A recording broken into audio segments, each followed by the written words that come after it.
कोंढवा येथील प्रकरणाला वेगळेच वळण लागलेले आहे. कुरिअर बॉय हा पीडितेचा बॉयफ्रेंड निघालेला आहे. शिक्षण, संस्कृती आणि IT उद्योगासाठी ओळखल्या जाणाऱ्या पुण्यात गेल्या काही काळात वाढलेल्या गुन्हेगारी घटनांनी चिंता वाढवलेली आहे.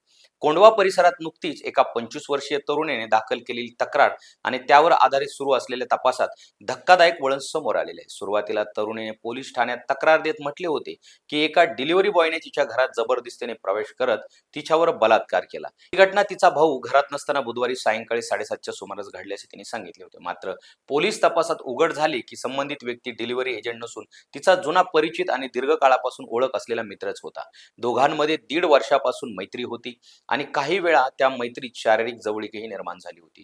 घटनेच्या दिवशी तिच्या मित्राने नेहमीप्रमाणे कुरिअर बॉय असल्याचे सुरक्षा रक्षकांना सांगून घरात प्रवेश केला. तरुणीनेही सुरक्षा रक्षकांच्या खात्रीसाठी फोनवरून दुजोरा दिला.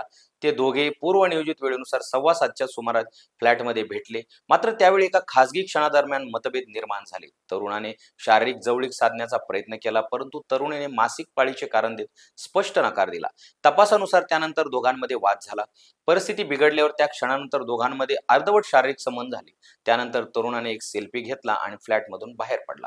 काही वेळातच नाराज झालेल्या तरुणीने पोलिसांकडे तक्रार देण्याचा निर्णय घेतला आणि आपल्या मित्राचे नाव न घेता डिलिव्हरी बॉयने गुन्हा केल्याचा आरोप केला.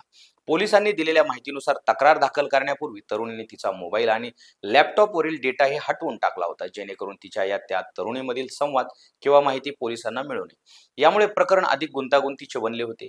पुणे पोलिसांसमोर हे प्रकरण केंद्रीय गृहमंत्री अमित शहा यांच्या पुणे दौऱ्याच्या पार्श्वभूमीवर आले होते.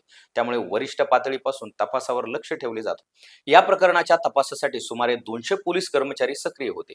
विविध CCTV फुटेज, कॉल डिटेल्स आणि कुरिअर कंपन्यांकडून मिळालेल्या माहितीद्वारे संशयिताचा मागोवा घेतला गेला. दरम्यान संबंधित तरुणीला या प्रकरणाशी आपला काही संबंध आहे याची कल्पनाही नव्हती. तो गुरुवारी नेहमीप्रमाणे बाणेर येथील कार्यालयात काम करत होता, तर शुक्रवारी कुटुंबातील लग्नासाठी उपस्थित होता. त्याच लग्नासाठी पोलीस पथकाने त्याला चौकशीसाठी ताब्यात घेतले आणि सगळ्या घटनेमागचा लव, विश्वास आणि गैरसमज यामध्ये गुंतलेले वास्तव समोर आले. पोलीस आयुक्त अमितेश कुमार यांनी स्पष्ट केले की या प्रकरणात दोघांमध्ये पूर्वीपासून मैत्रीचे नाते होते. घटनेच्या दिवशी झालेल्या प्रसंगात गैरसमज, क्षणिक वाद आणि त्यानंतर घडलेल्या कृतीमुळे ही गुंतागुंत निर्माण झाली होती. याचा सखोल तपास सुरू असून सर्व बाजूने योग्य ती कारवाई केली जाईल.